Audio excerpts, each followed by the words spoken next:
Pavel Durov, le PDG de Telegram, a été arrêté en France, à l'aéroport du Bourget, par la gendarmerie des transports aériens.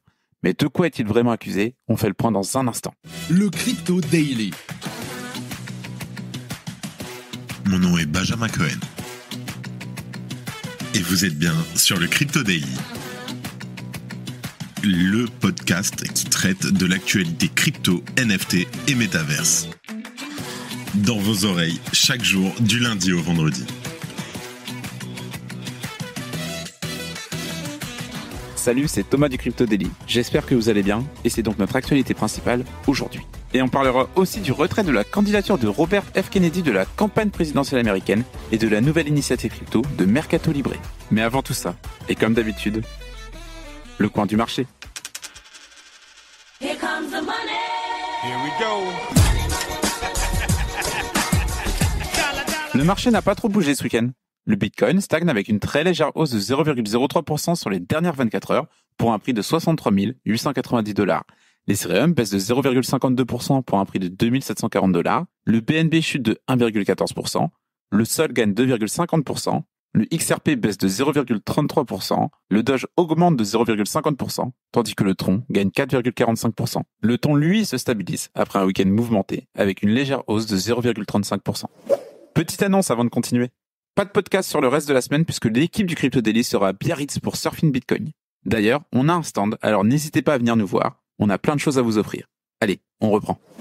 Le fondateur et PDG de Telegram, interpellé en France. Pavel Durov, fondateur et PDG de Telegram, fait face à des défis juridiques majeurs. Arrêté samedi soir à l'aéroport du Bourget après un vol en provenance d'Azerbaïdjan, Pavel Durov était sous le coup d'un mandat de recherche français pour des accusations sérieuses. Elles incluent la complicité de trafic de stupéfiants, d'infractions criminelles et d'escroquerie, en raison de la prétendue absence de modération de sa plateforme. Les autorités françaises soulignent que Telegram s'est transformé en une plateforme clé pour divers actes criminels. Ces activités vont donc de l'escroquerie au terrorisme. Une source proche du dossier explique, je cite, « Sur sa plateforme, il laissait se commettre un nombre incalculable de délits et de crimes pour lesquels il ne fait rien pour modérer ou coopérer. » D'après un enquêteur, Telegram était d'ailleurs devenu la plateforme numéro 1 pour le crime organisé ces dernières années. En tout cas, ce développement a mis en lumière la tension croissante entre les gouvernements et les services de messagerie cryptée.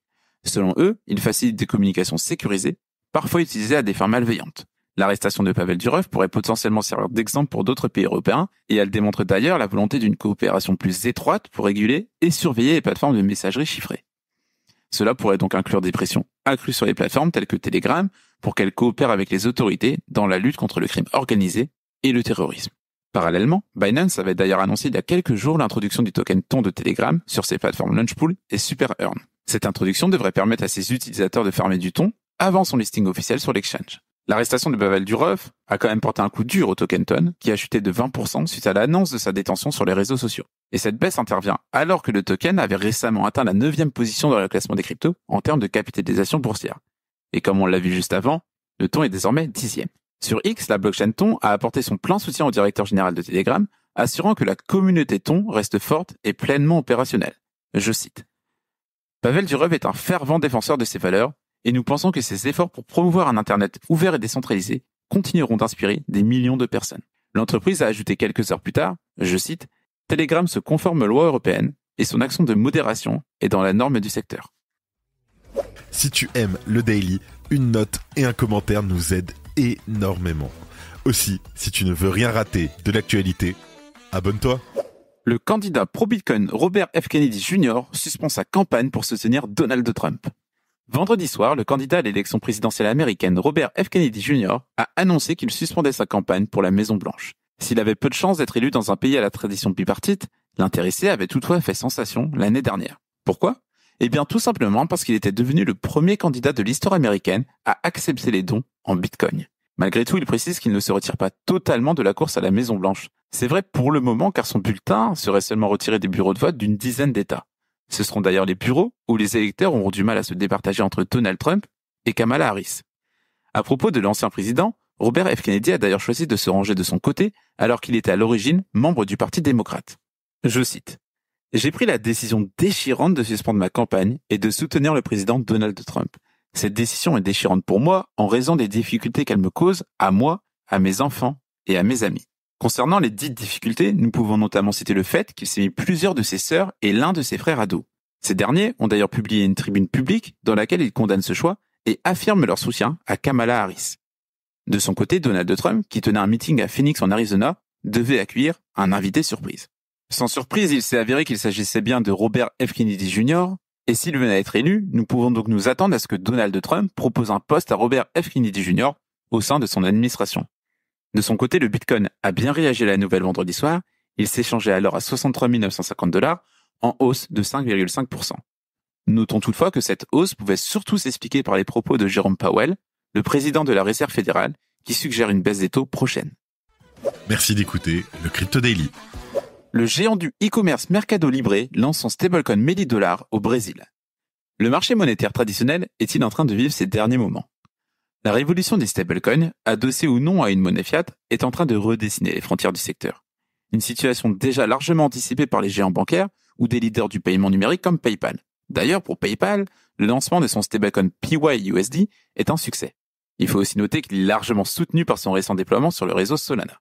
Mais la grande plus-value des stablecoins, c'est qu'ils ne s'embarrassent pas, eux, du passage hautement taxé des frontières.